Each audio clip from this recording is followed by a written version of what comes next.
인생 최대 비극은 뭐니 해도 죽음일 것입니다. 살려고 하는 사람에게 제일 무서운 대적이 바로 죽음인 것이 분명합니다. 근데 여러분, 그것 아시나요? 죽음보다 더 심각한 비극이 있다는 걸요. 그것은 바로 죽음 전에 죽어가는 것입니다.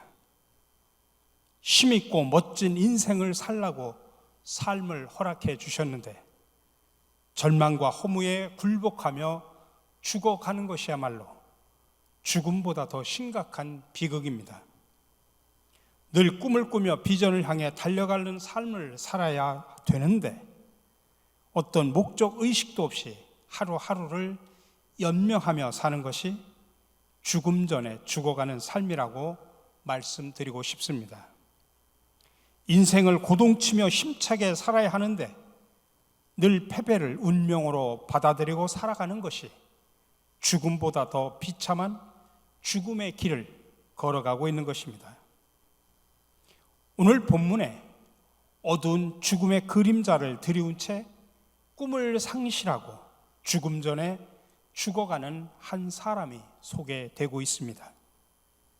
그의 이름이 무엇인지 정확하게 나와 있지는 않지만 그러나 우리가 그의 별명은 지을 수가 있습니다. 그는 바로 38년 동안 실패를 경험한 38수 인생입니다. 그는 38년 동안 꿈을 잃고 살아온 사람입니다. 죽음 전에 죽어가는 사람입니다. 근데 감격적인 장면은 이렇게 아무런 소망이 없는 38수 인생에게 오늘 주님이 찾아오신 것입니다. 그리고 너무나 가슴에 벅찬 외침을 선포하십니다. 일어나 걸어가라. 일어나 걸어가라. 예수님의 선포는 치유하는 힘이 있습니다. 선포와 함께 즉시로 38년 된 병자가 걷게 되었습니다. 이제 우리는 꿈을 잃어버린 사람을 향해 선포하신 일어나 걸으라는 말씀이 주는 오늘 교훈을 두 가지로 나눠서 생각을 해보려고 합니다. 그 두 가지는 도대체 어디로부터 일어나 걸어야 하는가라고 하는 것과 또한 어디를 향해 일어나 걸어가야 하는가라고 하는 것입니다. 첫 번째 질문이 우리의 과거와 관련이 있다면 두 번째 질문은 우리의 미래와 관련이 되어 있습니다. 이 세상에 어떤 사람이 꿈꾸기를 중단하고 망가지고 싶은 그런 삶을 살기를 원할까요? 아마도 그런 삶을 진심으로 원하는 사람은 아무도 없을 것입니다. 그럼에도 불구하고 그렇게 될 수밖에 없었던 이유는 다름 아닌 과거의 상처로 인해 생긴 마음의 병 혹은 심령의 병 때문이었습니다. 계속적인 실패로 인해 마음에 아픔었던 비전과 꿈이 좌절됐기 때문입니다. 산산조각난 꿈에 익숙해지고 그것이 장기화되면 사람들은 점차로 꿈꾸는 일을 중단해 버리게 됩니다. 오늘 본문의 38수 인생은 육신의 질병과 그로 인해 생긴 상처 때문에 꿈이 좌절된 시간을 지내다가 아예 꿈을 버린 사람입니다. 사람들은 대부분의 경우 육신의 질병을 가지면 마음의 질병을 또한 갖게 됩니다. 이 사실을 너무나 잘 아셨던 우리 주님께서는 그의 문제를 단지 외적인 반신불수가 아니라 심령의 반신불수로 진단하십니다. 만약 주님이 그저 그의 육신의 질병을 고치시는 것에만 관심이 있으셨다면 38년 된 병자를 찾아가서 아무 말씀도 하지 않으시고 그저 고쳐주시기만 하면 됩니다. 그러나 주님의 관심은 그의 외적인 질병을 고쳐주시는 것 그 이상이었기에 꽤 흥미로운 질문을 오늘 던집니다. 그것은 바로 6절에 나와 있는 것처럼 네가 낫고자 하느냐라고 하는 것입니다. 네가 낫고자 하느냐? 어떻게 보면 참으로 어처구니 없는 질문처럼 보입니다. 그러나 결론부터 말씀드린다면 이 질문은 결코 어리석은 질문이 아닙니다. 오히려 이는 본문의 38수 인생의 문제가 무엇인가를 정확하게 폭로하는 질문입니다. 그의 대답이 그 점을 분명하게 밝혀줍니다. 7절에 그의 대답이 나와 있습니다. 병자가 대답하되 주여 물을 움직일 때 나를 못에 넣어주는 사람이 없어 내가 가는 동안에 다른 사람이 먼저 내려가나이다. 우리는 지금 6절에 나와 있는 주님의 질문과 7절의 병자의 대답 사이에 팽팽한 긴장감이 맴돌고 있는 것을 주목해야 합니다. 38수 인생의 예상을 깬 답변이 참으로 놀랍습니다. 아마 우리 같으면 이렇게 대답하지는 않을 겁니다. 심각한 병 때문에 고통당하고 있는데 주님이 나타나셔서 낫기를 원하느냐라고 물으신다면 우리의 대답은 너무나 간단합니다. 예, 주님, 낫기를 원하다 마다요. 너무도 간절히 소원하고 있습니다. 주님, 지금 당장 저를 치료해 주십시오. 주님의 질문 앞에서 우리는 당연히 고쳐달라고 대답할 것입니다. 근데 오늘 38년 된 병자는 엉뚱한 대답을 합니다. 이 부분이 본문의 흥미로운 지점입니다. 내가 낫고자 하느냐는 이 예수님의 질문에 왜 예라고 그는 답을 하지 못했을까요? 38년 된 병자는 육신의 질병보다 더 심각한 문제를 갖고 있습니다. 주님의 질문으로 인해 바로 그 점이 드러나게 된 것입니다. 결국 그의 대답으로 그의 진짜 문제를 진단하시려고 하는 것입니다. 한마디로 그의 문제는 외적인 질병이 아니라 그로 인해 야기된 마음과 심령의 질병입니다. 오랫동안 외적인 질병을 갖고 살아온 것으로 꿈이 좌절된 것입니다. 좌절된 꿈으로 인해 끝내 꿈을 포기한 것입니다. 이것이 바로 그 병자의 진짜 심각한 문제입니다. 그의 대답 속에서 우리는 세상을 향한 치밀어 오르는 분노를 보게 됩니다. 그가 분노하는 대상은 오직 1등만 살아남게 되는 베데스다 법칙에 관한 이야기입니다. 오늘의 현장인 베데스다 연못은 오직 1등만 살아남는 자리입니다. 오늘 6절 7절에서 말합니다. 예수께서 그 누우신 것을 보시고 병이 벌써 오래된 줄 아시고 이르시되 내가 낫고자 하느냐? 병자가 대답하되 주여 물이 움직일 때 나를 못에 넣어주는 사람이 없어 내가 가는 동안에 다른 사람이 먼저 내려가나이다. 먼저가 되지 못해서 이렇게 38년을 지냈다는 말 속에서 그의 분노가 하늘을 찌르고 있음을 보게 됩니다. 그의 대답 속에서 우리는 베데스다 법칙, 즉 1등만 살아남는 자리에 제대로 적응하지 못하고 사는 인생의 열등의식을 보게 됩니다.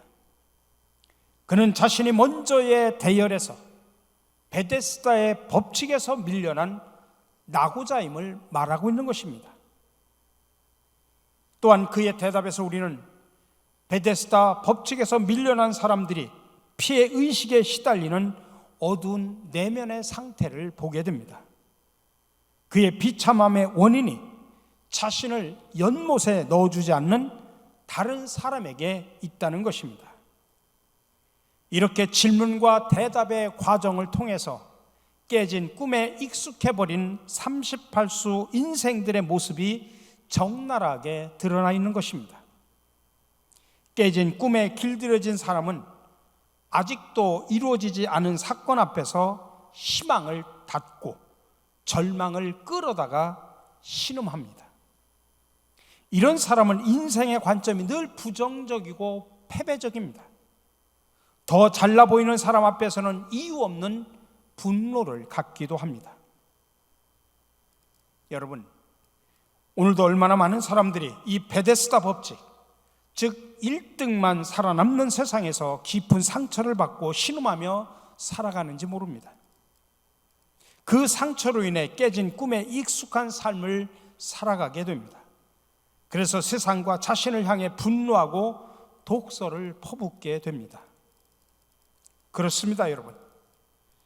베데스다 법칙이 지배하는 세상에서 힘겨운 삶을 사는 우리의 공통점은 모두 크기와 모양과 색깔만 다를 뿐 심령에 장애를 안고 살아가고 있다고 하는 것입니다.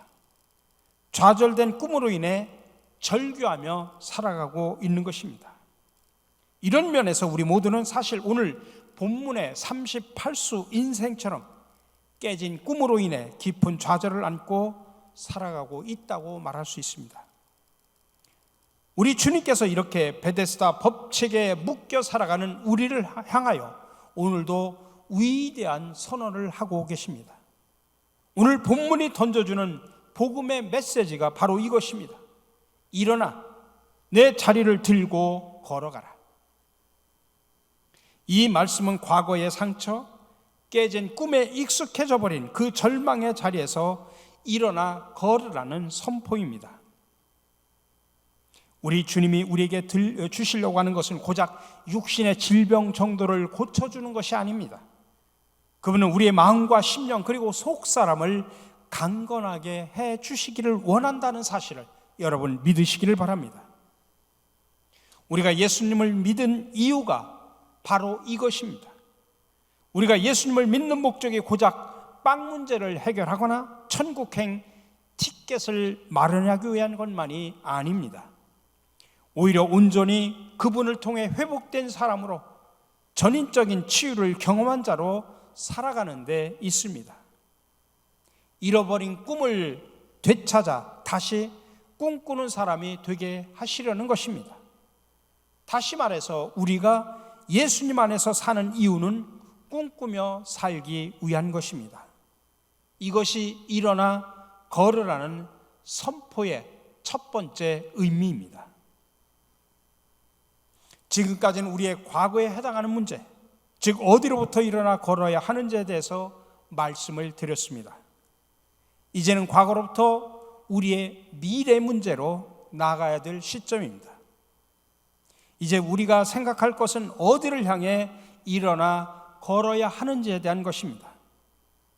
베데스다 법칙으로 인해 생긴 좌절의 꿈의 자리에서부터 일어나 어디로 가야만 할까요?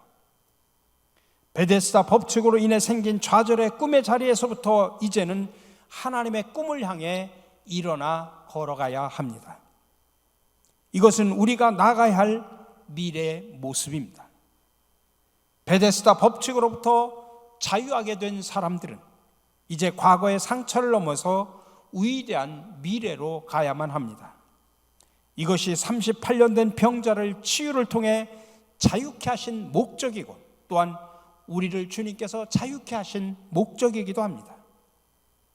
그러나 사실은 치유와 해방이 일어났지만 또 다시 만나야 하는 베데스다 법칙이 지배된 세상의 삶은 그렇게 녹록하거나 만만한 것은 아닙니다.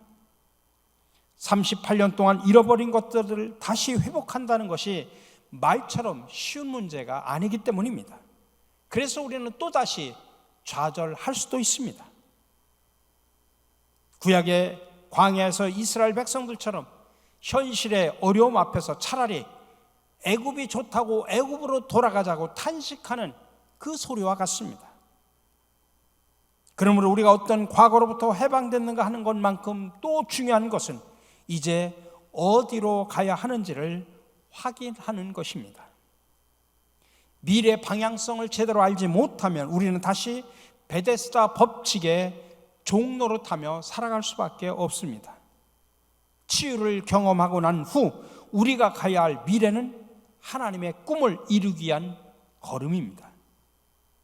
꿈을 잃어버린 사람들에게 중요한 것은 다시 꿈꾸는 것입니다.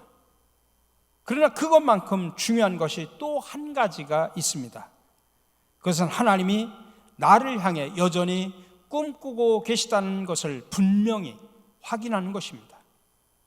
다시 말하면 전에는 나의 꿈을 이루는 삶에 몰입해서 살아왔다면 이제는 나를 통해 이루시고자 하는 하나님의 꿈을 이루는 자리로 나아가야 합니다. 내 생애를 향한 나의 꿈이 아니라 나를 향하신 하나님의 꿈을 향해 나아가는 이유는 적어도 그것이 우리가 사는 존재 이유이기 때문입니다. 우리는 사나 죽으나 주님의 것입니다. 우리는 우리의 꿈을 이루기 위해서 하나님을 필요로 하는 사람이 아니라 하나님의 꿈을 이루기 위해서 그분에게 사용되는 사람이 되는 것, 이것이 바로 우리 인생의 목표가 되어야 합니다. 요셉이 바로 그런 사람의 대표적인 예입니다. 꿈의 사람 요셉은 형들의 미움으로 노예로 팔려 절망의 땅으로 옮겨졌습니다. 그의 육신적인 꿈이 다 산산조각 나고 말았습니다. 우리 같으면 버림받은 상실감 때문에 생애를 포기하거나 되는 대로 살아가고 있었을 것입니다. 근데 요셉은 승리합니다. 어떻게 해요? 그 이유를 창세기 50장 20절에서 밝혀줍니다. 당신들은 나를 해하려 하였으나 하나님은 그것을 선으로 바꾸사 오늘과 같이 많은 백성의 생명을 구원하게 하시려 하셨나니. 한마디로 말하면 요셉의 간증이 바로 이것입니다. 형들의 악한 계획이 자신의 꿈을 산산조각나게 했지만 하나님은 거기서도 자신들을 통해 하나님의 꿈을 이루어 가셨다고 하는 것입니다.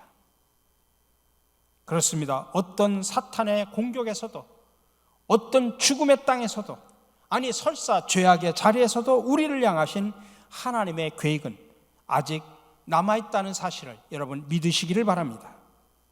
그렇기 때문에 어떤 장소, 어떤 상황 속에서도 우리는 꿈을 꿀 수 있습니다. 그러므로 우리에게 중요한 것은 얼마나 많은 꿈을 잃어버렸는가라고 하는 것이 아니라 어떤 꿈이 아직도 남아있는가라고 하는 것입니다.